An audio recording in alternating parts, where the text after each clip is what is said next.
Abalandeli beMamelodi Sundowns bafuna uLucas Ribeiro ahlaliswe ebhentshini ngenxa yokudlala kwakhe ngobugovu enkundleni. Abalandeli bakhungathekile ngendlela uRibeiro adlala ngayo muva nje.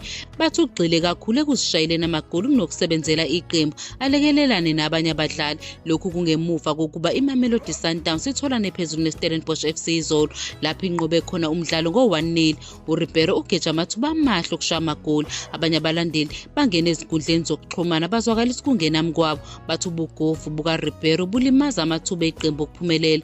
uLucas Ribeiro kufanele abekwe ebhentshini ngenxa yobugovu nokuphapha.